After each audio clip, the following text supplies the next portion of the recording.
즐거운 삶을 살기 위해서는 어떻게 하면 좋을까요? 당연한 이야기지만 즐거운 일을 늘리는 것입니다. 예를 들어 여행을 한다거나 맛있는 요리를 먹는다거나 의식적으로 즐거운 일을 늘리면 하루하루가 풍요로워집니다. 하지만 인생을 즐겁게 살기 위해서는 이보다 더 중요한 것이 있습니다. 그것은 인생을 부질없고 재미없게 만드는 원인을 없애는 것입니다.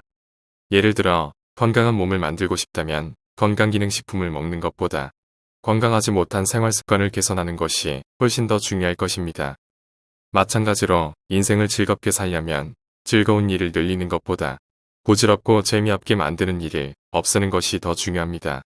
부질없고 재미없게 만드는 원인을 없애면 즐거운 삶과 충실한 하루하루가 자연스럽게 찾아옵니다. 그래서 우리가 일상생활에서 무의식적으로 하고 있는 인생을 부질없고 재미없게 만드는 원인 두 가지를 엄선하여 그 개선 방법을 소개하고자 합니다. 인생을 부질없고 재미없게 만드는 원인의 개선 방법. 첫 번째, 내가 통제할 수 없는 영역의 관심사보다 내가 통제할 수 있는 영역에 관심을 집중한다. 사람이라면 누구나 많은 관심사를 가지고 있으며 그 관심사에 많은 시간과 에너지를 집중하고 있습니다. 예를 들어 우리의 일상생활에서 주된 관심사는 건강, 재테크, 취미, 날씨, 정치 등 많은 것을 가지고 있습니다. 이러한 관심사는 크게 두 가지로 나눌 수 있습니다.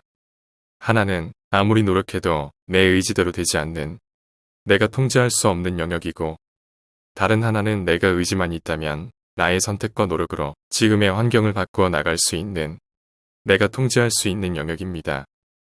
사람은 내가 통제할 수 없는 영역과 내가 통제할 수 있는 영역 중 어디에 관심을 집중하며 시간과 에너지를 쏟느냐에 따라 삶의 방식이 완전히 달라집니다. 예를 들어 내가 통제할 수 없는 영역에 시간을 쓰는 사람은 스포츠 경기 중계를 보면서 선수에 대해 불평을 합니다. 반면 내가 통제할 수 있는 영역에 시간을 쓰는 사람은 스스로 운동해서 늘어진 배를 조여줍니다. 내가 통제할 수 없는 영역에 시간을 쓰는 사람은 술자리에서 상사나 회사 욕을 합니다. 반면 내가 통제할 수 있는 영역에 시간을 쓰는 사람은 인간관계를 좋게 하기 위한 책을 읽거나 직장에서 독립하기 위한 공부를 합니다. 내가 통제할 수 없는 영역에 시간을 쓰는 사람은 TV 뉴스의 사건 사고를 보면서 식사를 합니다. 반면 내가 통제할 수 있는 영역에 시간을 쓰는 사람은 가족과의 대화를 즐기면서 식사를 합니다. 내가 통제할 수 없는 영역에 시간을 쓰는 사람은 낮은 월급과 높은 세금에 대해 불평합니다. 반면 내가 통제할 수 있는 영역에 시간을 쓰는 사람은 유튜브에서 부업이나 재테크 비법을 열심히 배웁니다. 이처럼 내가 통제할 수 없는 영역과 내가 통제할 수 있는 영역 중 어디에 집중하느냐에 따라 삶의 방식이 완전히 달라집니다.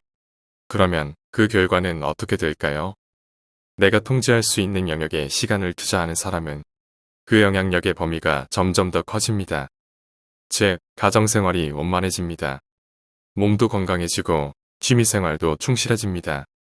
상사가 자신의 의견에 귀를 기울여주게 됩니다. 승진이 쉬워지고 월급도 올라갑니다.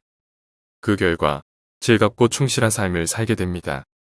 반대로 내가 통제할 수 없는 영역에 시간을 쓰는 사람은 그 영향력의 범위가 점점 작아집니다. 예를 들면 가족 간의 유대감도 약해집니다. 체력도 떨어지고 취미생활을 해도 즐겁지 않습니다. 상사가 의견을 들어주지 않고 월급도 오르지 않습니다. 그 결과 인생이 부질없고 재미없어져 버립니다.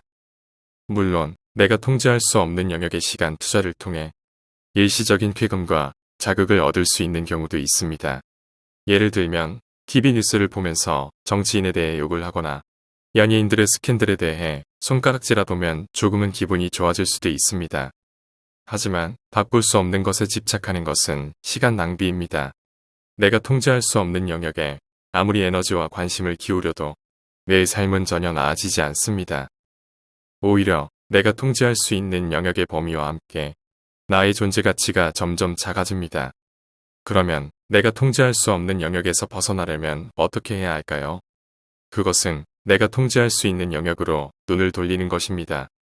예를 들어 지금까지는 하루 3시간 동안 TV나 SNS에 내가 통제할 수 없는 영역으로 눈을 돌렸다고 가정해 봅시다.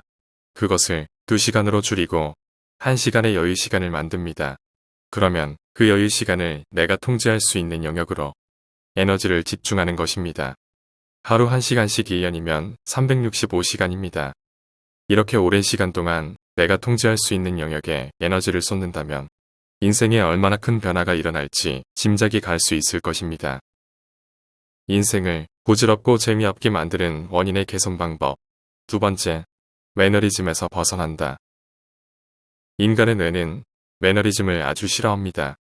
예를 들어 직장 생활에서 처음 입사했을 때는 하게 되는 모든 일들이 그저 신기하고 놀랍게 느껴져 즐거움이 컸지만 그 일에 익숙해지고 매일 같은 생활이 반복되다 보면 일이 재미없어지게 됩니다.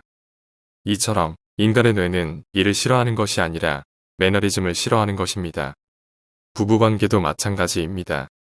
신혼 시절에는 모든 것이 새롭고 매일매일 설레는 마음으로 살 수 있습니다. 하지만 매일 같은 생활이 반복되다 보면 의미 없이 스트레스가 쌓입니다.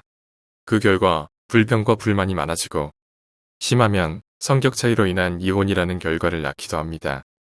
이렇듯 인간의 뇌는 매너리즘을 아주 싫어합니다. 별다른 어려움 없이 풍요로운 생활을 하고 있어도 하루하루가 매너리즘에 빠지면 사람은 불행해집니다. 그렇다면 어떻게 하면 매너리즘에서 벗어날 수 있을까요? 그것은 의식적으로 해본 적이 없는 일을 하는 것입니다. 아주 작은 일이라도 해본 적이 없는 일을 시작해보면 좋을 것입니다. 예를 들어 점심시간에 한 번도 먹어본 적이 없는 음식을 주문하거나 한 번도 가본 적이 없는 식당에 가보는 것입니다. 퇴근길에 한 번도 내린 적이 없는 역에서 내려 거리를 산책해 보기도 합니다. 평소에 하지 않던 야간 드라이브를 하거나 영화관에 가봅니다. 캠핑을 가거나 혼자 여행을 떠나보는 것도 좋습니다. 이처럼 사소한 것이라도 새로운 것에 도전하면 두뇌가 자극을 받아 생활에 활력이 생깁니다. 동기부여가 되고 일에도 몰입할 수 있게 되며 매너리즘에서 벗어날 수 있어서 무엇보다도 즐겁게 살아갈 수 있습니다. 지금까지 인생을 부질없고 재미없게 만드는 결정적 원인의 개선 방법 2가지에 대해 말씀드렸습니다. 내가 통제할 수 있는 영역에 관심 집중과 매너리즘에서 벗어나기 위한 새로운 시도로 하루하루가 의미 있고 즐거운 삶이 되시는데 도움이 되셨으면 합니다. 감사합니다. 원더풀 마인드였습니다.